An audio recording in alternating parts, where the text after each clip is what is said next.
자, 여러분 환영합니다. 복잡한 원자료를 싹 모아서 명쾌하게 풀어드리는 오늘의 해설 시간에 오신 걸 환영합니다. 오늘 우리는 세상을 조금 더 선명하게 꿰뚫어 보기 위해서 말이죠. 데이터 분석가의 비밀 도구 상자를 활짝 열어볼 참입니다. 솔직히 숫자로 꽉 찬 표만 보면 벌써 머리 아프지 않으신가요? 에이, 걱정 마세요. 오늘 우리가 꺼내볼 도구들은 지루한 수학 공식 그런 게 절대 아닙니다. 복잡한 세상 속에서 숨겨진 패턴과 진실을 딱 찾아내는 말하자면 탐정의 돋보기 같은 거니까요. 자, 준비되셨죠? 좋아요. 그럼 바로 한번 뛰어들어 보죠. 교실 안으로 들어가서 진짜 흥미로운 미스터리 하나를 파헤쳐 볼까 합니다. 강의식, 멀티미디어식, 토론식 이렇게 다양한 수업 방식이 있잖아요.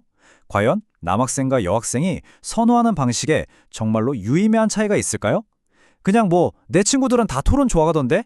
이런 직감을 넘어서 실제 데이터가 우리에게 어떤 명확한 답을 줄 수 있는지 이 질문을 시작으로 오늘 이야기를 쫙 풀어보겠습니다.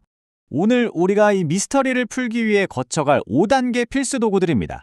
첫째, 범주형 데이터 이해하기. 둘째, 카이 제곱 검정의 기초. 셋째, 실전 독립성 검정. 넷째, 모평균 추정. 그리고 마지막으로 모분산 검정까지. 복잡한 수학에 빠지지 않고 미스터리를 푸는 핵심 도구들 바로 만나보시죠.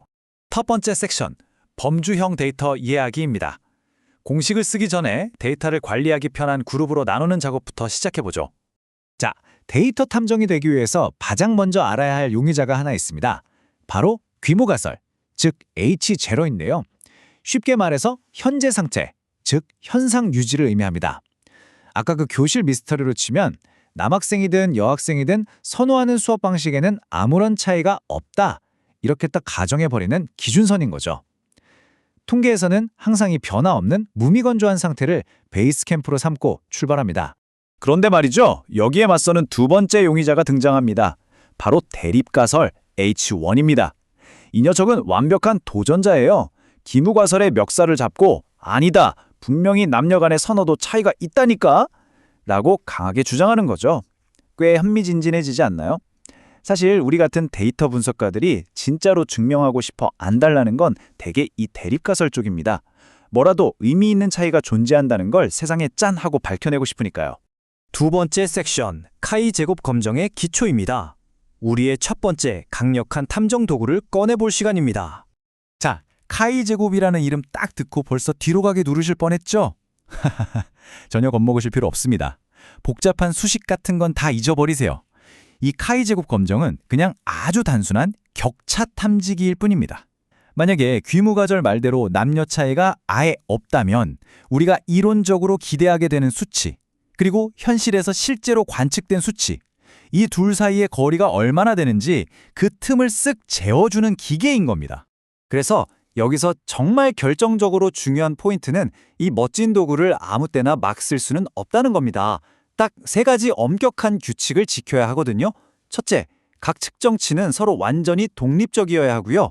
둘째, 이론적인 기대도수가 0이 나오는 칸이 절대 없어야 합니다. 그리고 셋째, 실제로 관측된 도수는 무조건 5 이상이어야 이 도구가 제대로 작동합니다. 간단하죠?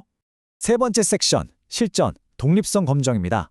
방금 배운 도구를 아까 그 수업 방식 미스터리에 직접 적용해 보겠습니다. 자, 이 표가 방금 말씀드린 개념을 기가 막히게 잘 보여줍니다. 강의식, 멀티미디어식, 토론식으로 나뉜 표를 쓱 한번 보세요. 괄호 밖에 있는 숫자가 현실에서 우리가 직접 본 관측 도수고요. 괄호 안에 있는 숫자는 남녀 차이가 전혀 없다고 쳤을 때의 이론 도수입니다. 예를 들어서 멀티미디어 수업 쪽을 보시면요. 남학생의 실제 관측 도수는 5명인데 괄호 안에 기대 도수는 10명이란 말이죠. 반면에 여학생은 실제로 20명이나 되는데 기대치는 15명이네요. 어떠세요? 눈으로 대충 봐도 벌써 예측과 실제 현실 사이에 꽤 틈이 벌어져 있죠? 만약 이 수치들을 우리의 격차 탐지기에 쏙 넣었는데 카이 제곱값이 엄청나게 크게 나왔다? 이게 대체 무슨 뜻일까요? 맞습니다. 현실 데이터랑 기대했던 데이터 사이에 어마어마한 틈이 벌어져 있다는 뜻이죠. 이렇게 틈이 커지면 아까 남녀 차이는 없다고 꿋꿋이 버티던 귀모가설은 와르르 무너지고 결국 기각당합니다. 쾅! 도전자였던 대립가설의 완벽한 승리죠. 성별과 수업 방식 선호도 사이에는 확실한 상관관계가 있다는 걸 이렇게 증명해내는 겁니다. 네 번째 섹션, 모평균 추정입니다. 이제 범주형 그룹을 넘어서서 데이터 크기에 따른 수치적인 도구들을 꺼내볼 차례네요. 이번엔 전체 집단의 진짜 평균, 그러니까 모평균을 알아내기 위해 표본을 뽑아보는 상황을 생각해보죠. 여기서 제일 중요한 건 뭘까요? 바로 여러분이 주고 있는 데이터의 덩치입니다. 표본 사이즈가 아주 넉넉하게 크다면 Z검정이라는 도구를 쓰면 됩니다. 하지만 표본이 좀 작고 귀엽다? 그럼 T검정이라는 맞춤형 도구를 골라야 하죠.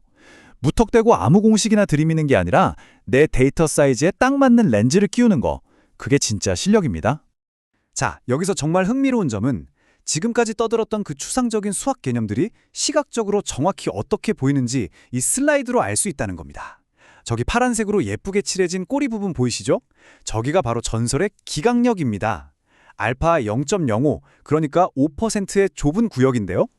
만약 우리가 열심히 계산한 데이터 결과값이 저 파란색 영역 안으로 뚝 떨어지게 되면 그건 이건 단순히 우연이라고 보기엔 너무 극단적인데? 라는 뜻이 됩니다. 그래서 우리는 당당하게 이건 절대 우연이 아니야! 라고 외치며 기존의 가설을 기각해버리는 거죠. 마지막 5번째 섹션, 모분산 검정입니다. 단순히 평균만 보는 게 아니라 데이터가 얼마나 흩어져 있는지를 확인해 볼 겁니다. 우리가 방금 전까지는 평균에만 꽂혀 있었잖아요. 그런데 현실 데이터는 절대 평균 주변에 얌전히 모여있지 않거든요. 데이터가 얼마나 사방팔방으로 퍼져 있는지, 즉 이 퍼짐의 정도를 파악하는 게 평균을 아는 것만큼이나 진짜 중요합니다. 이 전체 무집단의 퍼짐, 즉 모 분산을 테스트하기 위해서 우리는 아주 반가운 옛 친구를 다시 불러옵니다. 바로 카이제곱 분포죠. 이번엔 자유도 N-1이라는 이름표를 달고서 우리 데이터가 얼마나 일관성 있게 흩어져 있는지를 기가 막히게 검사해주는 겁니다.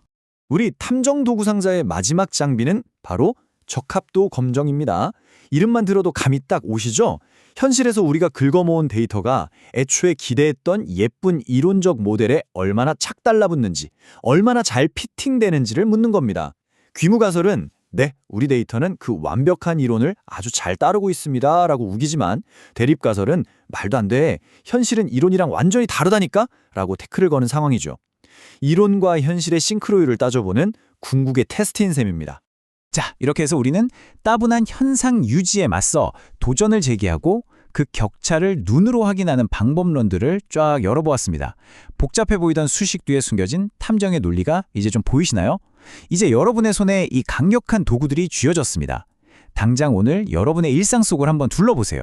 나도 모르게 이건 원래 이런 거야 라고 믿고 있던 뻔한 가정들, 그중 어떤 것을 데이터라는 무기로 속 시원하게 팩트체크해 보시겠습니까? 항상 삐딱하게 질문하고 데이터로 검증하는 여러분이 되시길 바라면서 오늘 해설은 여기서 마무리하겠습니다. 다들 수고하셨습니다.